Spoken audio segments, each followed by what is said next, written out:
at any moment, even if the human being is not aware, if we're alive, we're breathing. So the breath is happening all the time, aware or not. It's a breath that is giving us, if I can use simple, it's the minimum that we need in order to function. As you can see, for instance, the moment you need to run, you'll need more breath. That minimal breath is not enough anymore because the body needs more oxygen. So this is what we can call the instinctive, impulsive, regular breath. The reason I insist on saying an intentional breath, because an intentional breath is the kind of breath that I consciously choose to breathe. So when I now start and go, this is not something that happened instinctively. This is something that I consciously chose to, okay? This is a simple, if I can use the word test, for a person to know who is right now in control. Is it me, the instinctive, or the conscious I? Just check the breath. If you're not being aware that you're breathing, it's me who's breathing. If you are aware of the breath, this is the conscious I.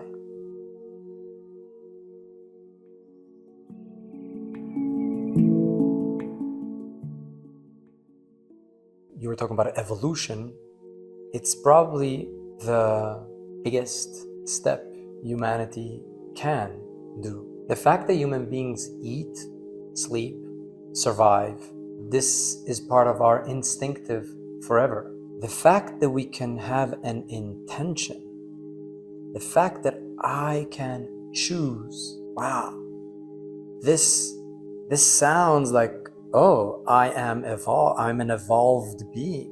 When I enjoy eating, sleeping, the basic needs, but it feels natural, instinctive. It doesn't seem like something that I am evolving into. But when I can actually have an intention, so consciously be aware and put my intention towards this rather than being pulled all over the place, wow, I feel like an evolved being.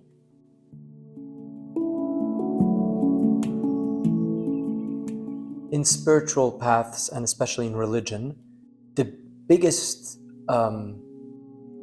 name you can give to the being that they would call God is the Creator. So the biggest thing we can associate to this amazing energy is the fact that it creates. Well, it is actually an ability that the human being has. As you were just describing, it's not so much when something manifests. If something manifests, it's because at some point the human being had an opportunity to either just react to what's happening around or to actually create something. Wow, this is an ability that a human being has. Yeah, I like that you call it how to make peace with it, because there is on one hand life. You see it when you see a flower or a plant flourishing. There is this inner ambition to, it's not because it grew today that it's enough. It wants to grow more. So life wants to grow, and the human has it within. So there is this yin and yang. There is this inhale, exhale. There's this dance between, on one hand, wanting to grow, so this ambition, and at the same time, gratitude for right here, for right now. I really want to celebrate the peaceful, the serenity state in between growing, and it's never enough, with the simultaneously acceptance that right now is perfect.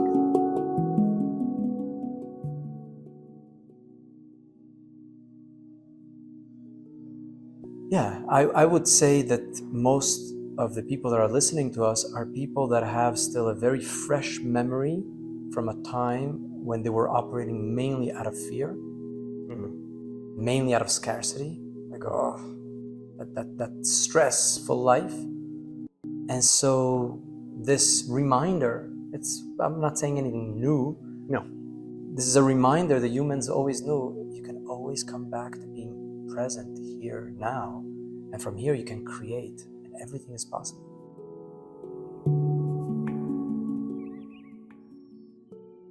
Sure.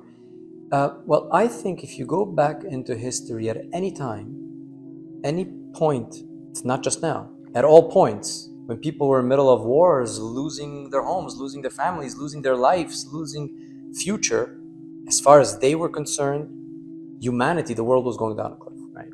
And at the same time, there were people that were experiencing freedom. They were experiencing hope. They were seeing the future, so they could see the bright light ahead. And this has been forever, and this is what's happening today. I meet people that are extremely pessimistic, negative, and have all the good arguments for it. And then I meet people that are so grateful for the amazing life we're living today. Never ever did humanity have the possibilities that we have today. I mean, look what we're experiencing here with technology, with the evolution of the wisdom of humanity, the ability of knowing so much today. A child today has more access through a device than the Great Library of Alexandria. Yeah, exactly. Yeah. So wow, amazing. Yeah. And so there's arguments at all time to explain either why we are about to fall or why the best moment is it's the dawn of the best time for humanity. That sounds dramatic. It is, yeah. Actually. But do Yeah. you think that there's some truth to that statement? Yeah, I think that human beings want to feel alive. And if life is okay, everything is okay, to many human beings that starts becoming dull and not interesting. And it's only when things start going wrong that these people start feeling alive. So when people operate out of the me, so instinctively, if there's not much drama happening, they can't really find the aliveness within themselves. Any spiritual path is there to teach human beings how to find what I call the inner substance, to get a high on life without needing something from the external, but actually having access from within. And then any moment becomes, wow, magic, and you're alive. And if you have access to this from within, then you don't need something from out.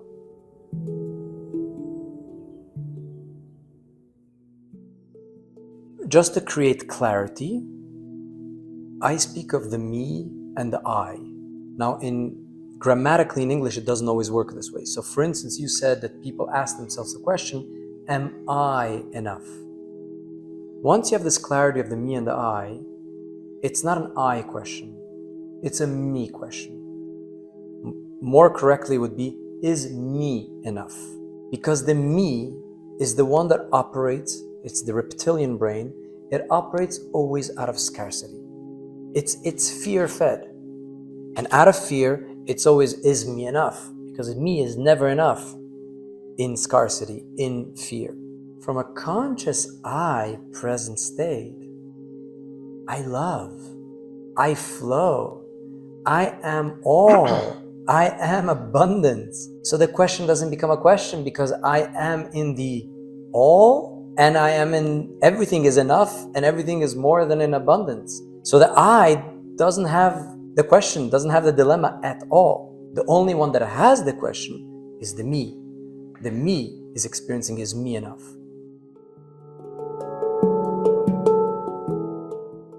Okay. So first thing is, and maybe we won't get into it at length right now, this is the difference that I make between judging and discerning. When someone says, this and this person did this or said this, therefore I judge them as bad or good, that's the judging part, which I am not relating to right now. And obviously in the past, most would do this. I'm talking about discerning. I want to understand the inner mechanism.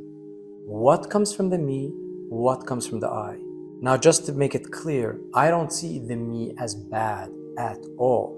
But there's other words sometimes that seep in that sort of give off that impression, not as evolved, not as this. There's some aspect of gradation, even in your levels of... So this is why I don't call them levels, but I Okay. call them stages. Okay, I'm careful with the word. Yeah, Because level might sound that if you reach the 5th level, you're higher than when you were in the 2nd level. right. When we talk about stages, if we talk about simply a baby being at one stage, your toddler being at another stage, and the adult being at another stage. So if we're talking about sending this specific individual to the grocery and pick up something, we probably won't send the one who's at the baby stage or the toddler stage, but we'll look for the adult. It does not mean that for the world, this adult is worth more than the baby. So it's not because, it's not levels, it's not the adult is more important to the world than the baby, but it is different stages. There's different rights and responsibilities, privileges, all of that that go with the inherent ownership of each of these stages. States, Right. okay? States of being or states of Sure. mind. Okay.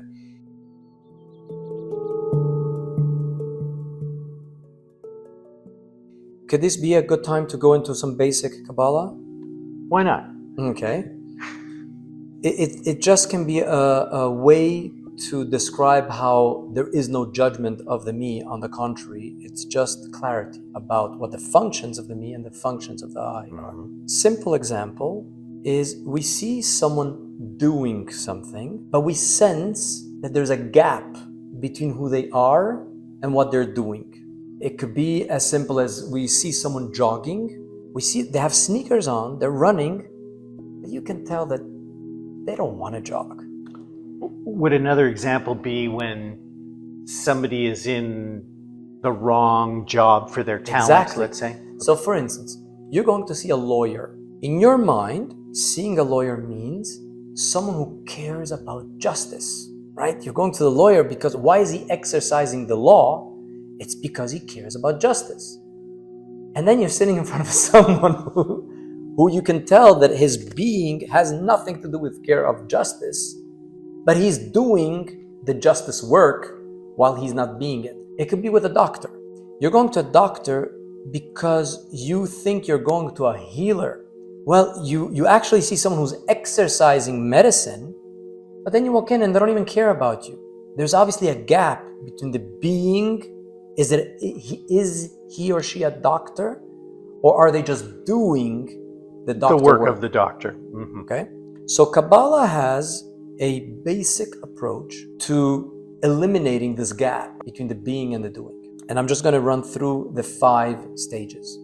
Okay, in certain places in Kabbalah, originally it's called the 5 worlds. Each step is considered a full world. The word world in Hebrew is also considered a veil, because there's like a veil between each one of these stages that I'm going to go through with you right now. Stage number 1 is what Kabbalah calls essence. The idea is, are you able to be present enough, conscious? Perhaps you have to create an environment where maybe you close your eyes so you're not stimulated by everything that is around you. Quiet, silent, take a few intentional deep breaths. And suddenly you get to this stage, this step, where everything is quiet, I am. This I amness is what Kabbalah calls essence. This is not the person that everyone else knows around. This is not how others relate to me. This is the essence of who I am. This is the first world. Essence.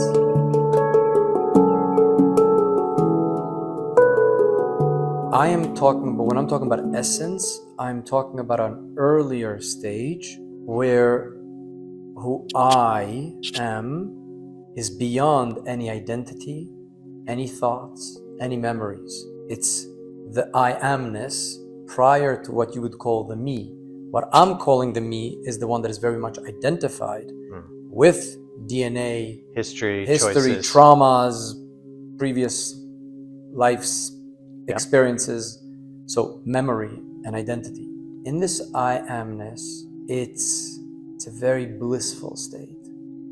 The mind is still not producing thoughts. It's beingness. From this stage, automatically comes the second world.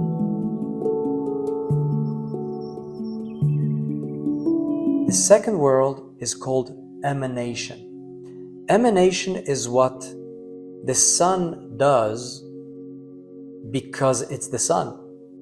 The sun doesn't say, oh, I would like to shine on that person who's sunbathing on that beach, or I would like to send enough heat or light towards that specific tree. The sun emanates because this is what sun is. Human beings have the ability that once we are in this essence, emanation happens. The way I describe simply emanation is when the human being has access, is aware of the field of endless potentiality. So a simple test for emanation is, if I say to you now, Daniel, we're here now, we have time, what can we do together? What can we experience? How many potential answers are there to this question? Limitless. Limitless. Anyone who answers limitless is in emanation. I'll give you a different scenario so you can relate to it. If I meet you in the street one day and you're running between one meeting and another meeting, and the next meeting is a very important one, and you're running late. So you're running late to this important meeting, and I meet you. And I say, Daniel, let's take a minute. What is possible right here, right now? Nothing. I gotta run. I have no time. Nothing. I gotta go. Right. Right? So that kind of answer clarifies that this person is not an emanation right now. Okay. To be an emanation, you gotta be in present conscious I, essence. And from essence, anything is possible. Is it possible that we're gonna book a flight now to fly tomorrow morning to Melbourne, Australia? Yes, it's a possibility. Can we both become astronauts and get to the moon? It's a possibility. Then we'll see if this is what we choose to do. But in the field of endless potentiality, all this is possible. Okay. This is emanation. When the human being is an emanation, it's an extremely blissful state because anything is possible. At the same time, probably nothing will get done.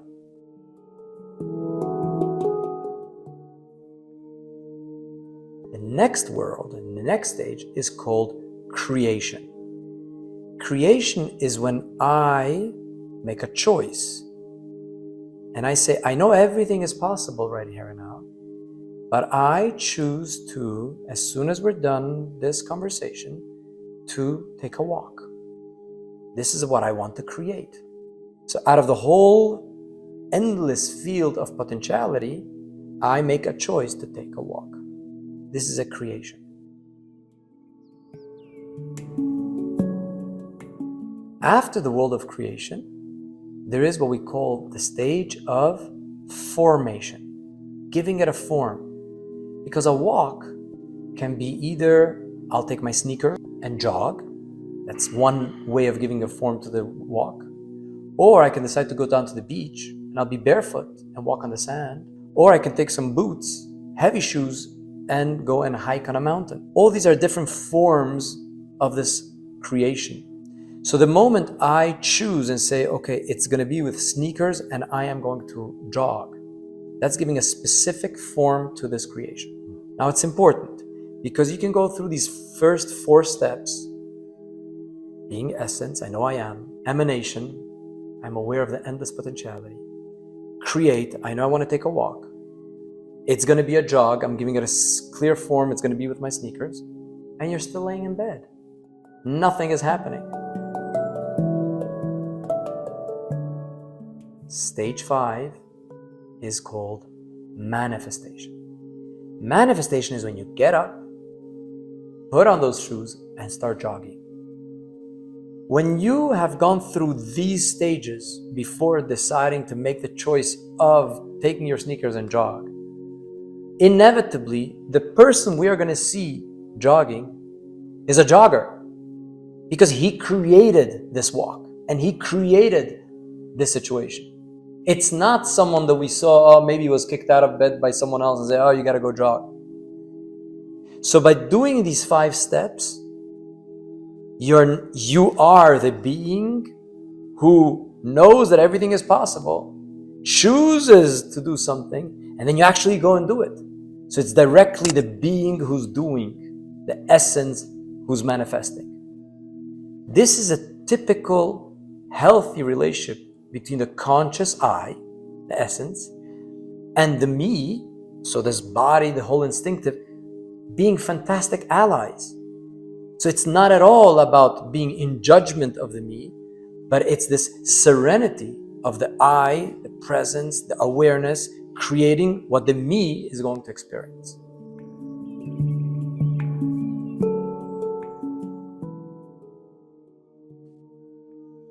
No.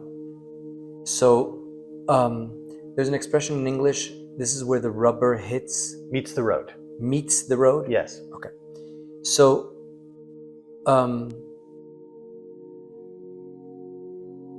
manifestation, as far as I am concerned, is not just sitting there and waiting for something to happen. Manifestation is recognizing that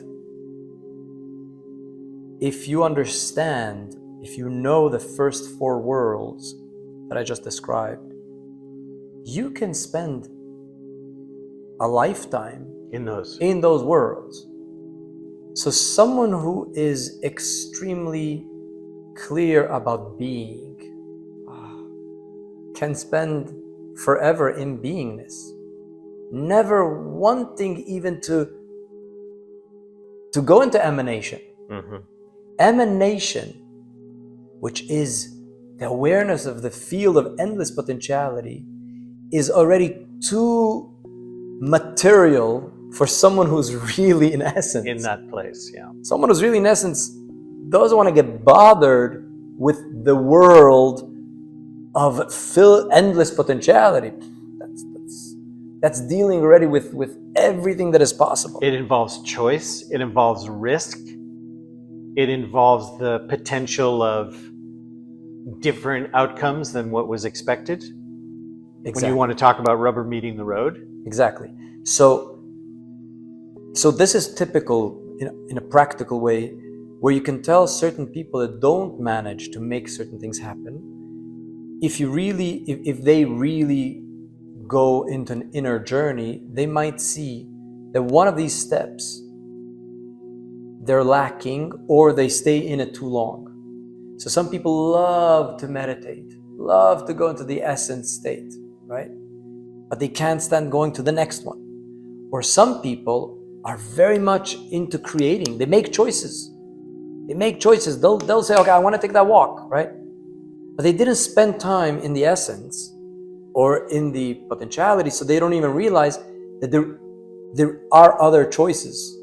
They're so, okay, every day I'm in this routine and every day I walk. So they're so used to doing the walk that they don't realize, no, there's other options available to you. Some people are very good at creating, but they don't spend enough time in putting a form to it. So then they came up with an amazing idea. They might even get the Nobel Prize for it, but they don't implement it because they don't have the form for it. Okay. Then you have a lot of people that are busy doing ththings. They're executing things. But if you ask them, why do you do it? I have no idea. Do you care? I don't care. Do you want to do this? I don't want to do this. Why? And they're on this treadmill that is just moving, and they're running because they have to run, but they have no idea why they're running, why they're on the treadmill. So as you sit there and describe that, and people have a different affinity for different worlds that you're describing, it kind of takes all kinds, doesn't it? Exactly. We complement each other. Yeah.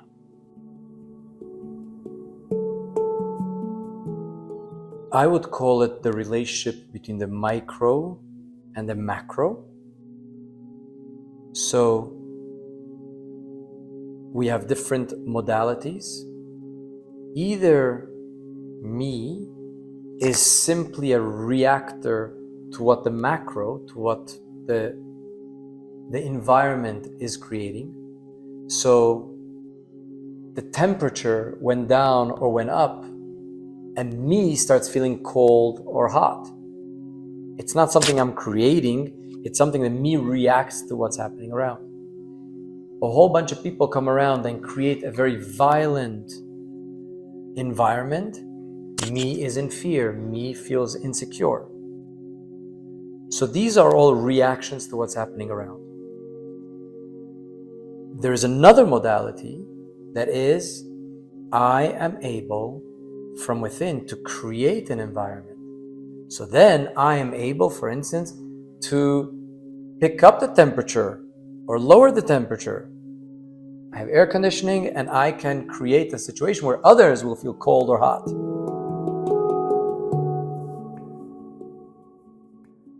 Yeah. So I think that for most of human history, some humans, the few, created environments where the masses would feel powerless. It was in the interest of the few, the most be at their service, and a condition to get all the people to be enslaved to the master, to the king, to the monarch, was to make sure that they feel that they are not empowered. So the environments were created in a way to keep people poor, to keep people out of power, uninformed, uneducated, so they don't know that they can more than what they do. And so I believe obviously there's still remnants of it in today's society, where most people don't know that they can be creators. And the moment the human being is able to create, it is able to go beyond.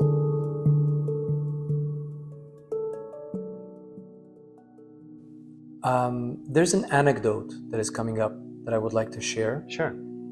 Which is, again, a basic concept in Kabbalah about the soul, explaining what the soul is. And the anecdote that I would like to use, because a lot of people can relate to it today, is what a smartphone is. Okay? So I'm going to go through quickly about it. It's a short version, and eventually we can do it the longer version. Okay. So when you hold a smartphone, what you can see, what you can touch, is what we'll call the body of the smartphone. Okay? So this is when you recognize someone by their body. When we say, oh, that's Daniel, what we're saying is we're recognizing the body of Daniel. Okay? That's not the soul yet.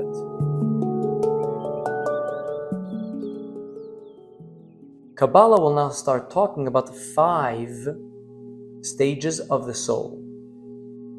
The first one is, if we're talking about the anecdote of the smartphone, the first one is recognizing if the smartphone has a battery, is it alive?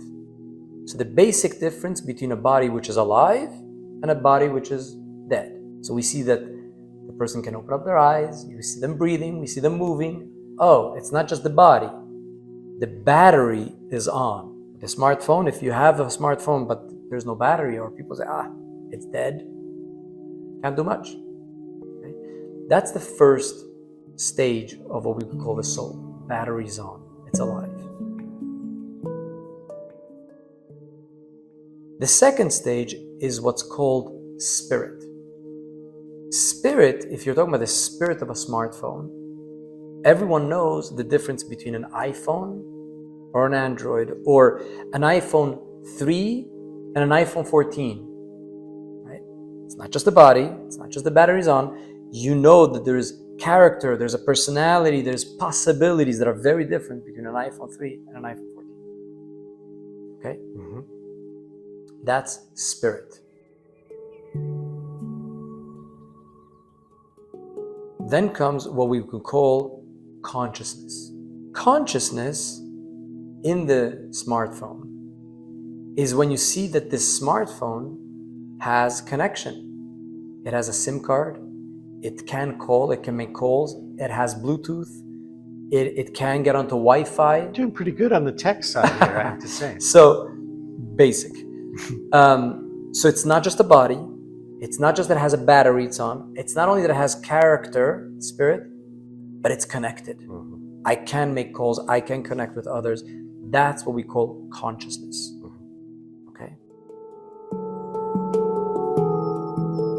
The next level is when I am actually on the smartphone, so it has a battery on, it has character, it has abilities, it's connected, and I'm now searching online something.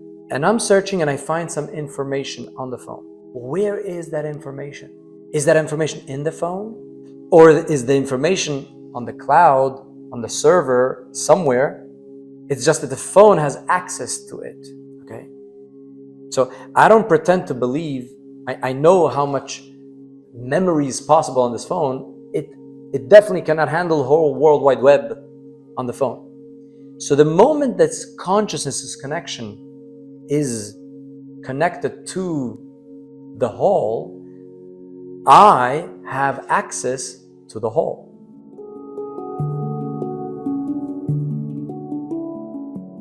This is a next stage. Being aware that I have access to all the information out there. Okay? We're good. The next stage is recognizing that when you go onto the World Wide Web and you find the information there, who put that information? A whole bunch of human beings just like myself.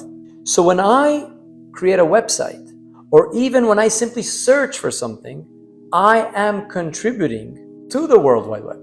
I am contributing it to all. So the whole is actually a sum of all the uniquenesses within, including I.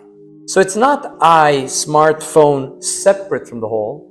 I am actually part of the whole. Today with the blockchain, people know because the blockchain is on a whole bunch of computers, right? Where is it? It's in everywhere. All these devices, right? Okay, so each one of these devices is part of all of it, okay?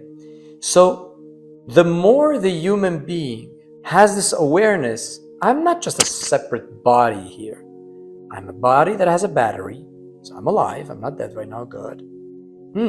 I have character, I have personality, I have a spirit, okay? Beyond that, I am consciousness. I am connected. I can connect to all. I can talk to you, but I can be in touch with all of it. Now I have access to all of it. And not only I have access to all of it, I am part, if not I am, all of it. From this perspective of life, there is no more, oh, there's an economy where me versus you, my family versus your family, my nation versus your nation, my religion versus your religion. It's I am part of the whole oneness. I am a uniqueness within this whole oneness. So there's no division or separation.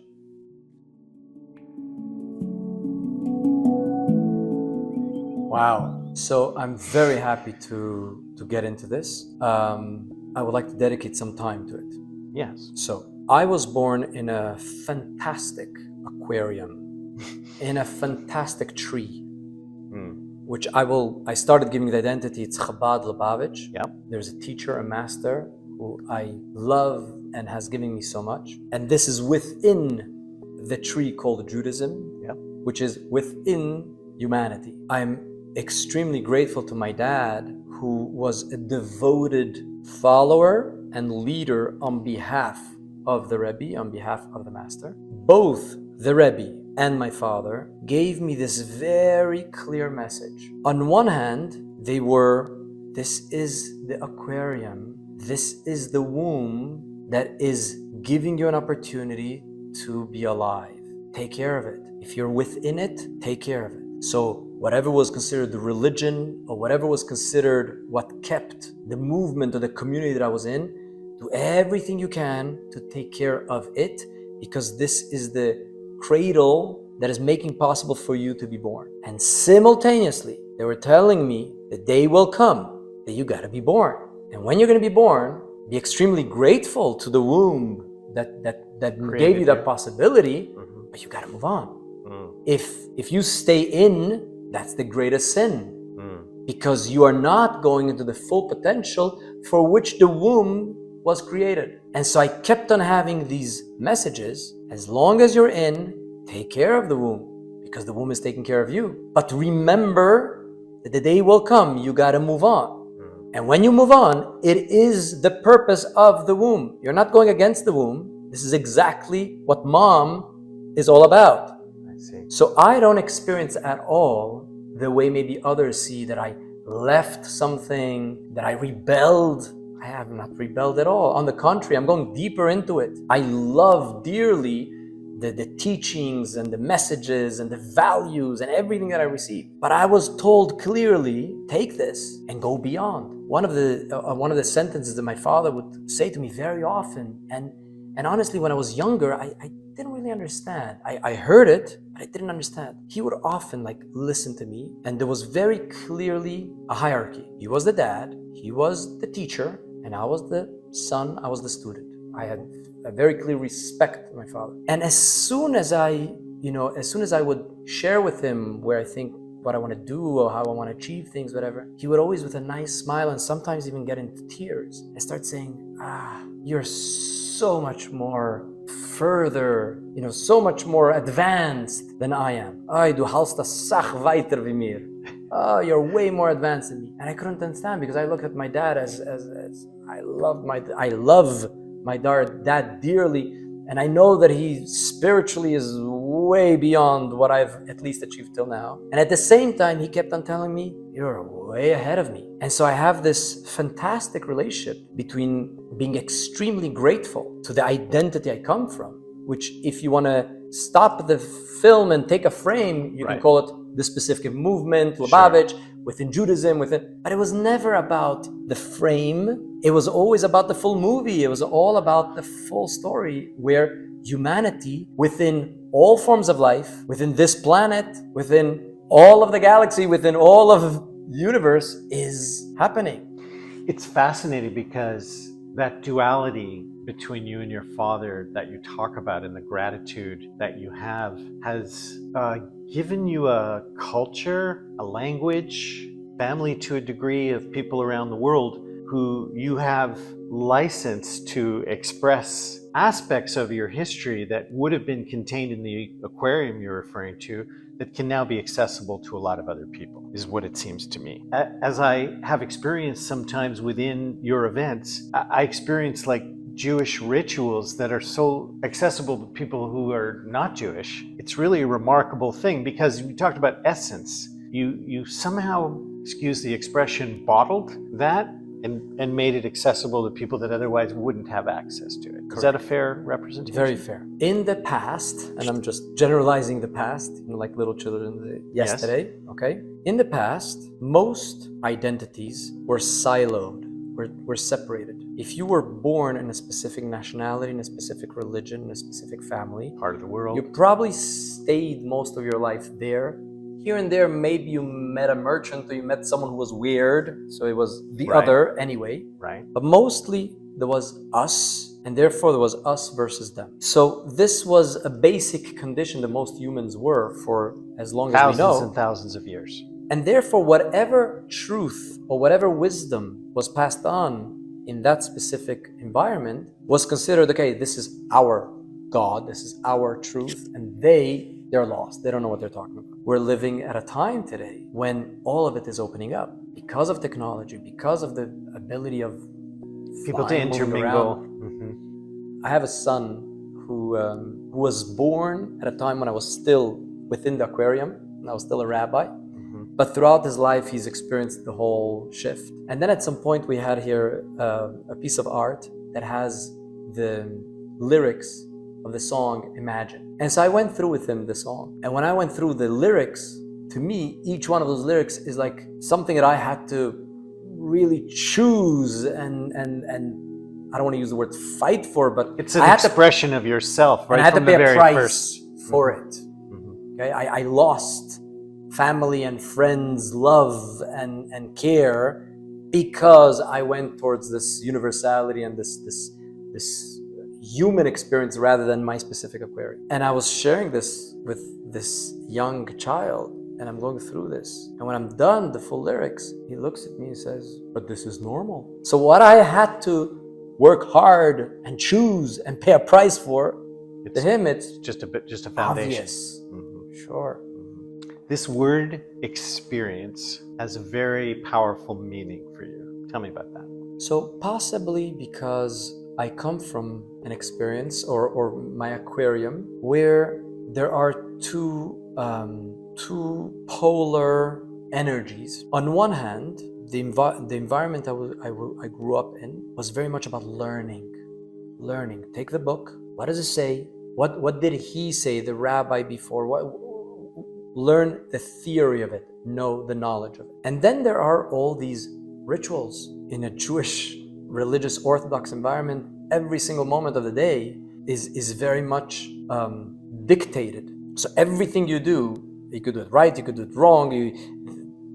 Either you're doing it and you're pleasing God, or you're doing it and it's a sin. And there's endless amount of do's and don'ts that are part of your day. And then there was this wealth, especially from the Rebbe, sharing the meaning, the values about why we learn and why we do. But very often I experienced, and a lot of the people that I know were experiencing these two things. On one hand, they were learning things. On the other hand, they were doing things. But I'm not 100% sure about what they, or at least I can speak of myself, what I was experiencing. So often the Rebbe would speak about living in a time of exile. We're living in a time of exile for the past thousands of years, and we gotta move into the liberation and into the ultimate freedom. And the ultimate freedom is when the presence is not anymore in exile. Now, I knew these words, but I didn't really get it. Today, it is a reality that I live in. When I am in the me, so me is reacting, the I is in exile. Presence is in exile. I am not present. If you'll find me a day when I just got a call and I have to run pick up things and you see me reacting, you can say to me, "You're not present." Yeah, that's what religion calls exile. You're not here. Where are you? And I see a body which is reacting, but are you here? When you could see individuals that are not present, so obviously the collective, the sum of all these people, it's a whole bunch of me's reacting. If they're not present, obviously the collective is not present. How could the collective be present if all the individuals are not? So the ultimate project of the Bible, of religion, of mystical and spiritual paths is, how do we get all these fantastic beings being present? And if each individual is conscious, aware, and present, becomes collective intelligence, collective presence. And this is what typically was called divine presence. The divine presence is the presence that transcends the individual presence. When I am present and you are present and they are all present, what we start experiencing is not just the aura that is emanating from I being present, but all of our auras together are a divine presence. Right now, I feel like the pebble that is just falling in the water, and I know that there are ripple effects happening, but I'm not concerned. I don't need to control those ripple effects, and I don't even know till where those ripple effects will go and what will happen or who will benefit from these ripple effects. I'm just being the pebble. I'm being here now, and I'm sharing this moment with you here right now.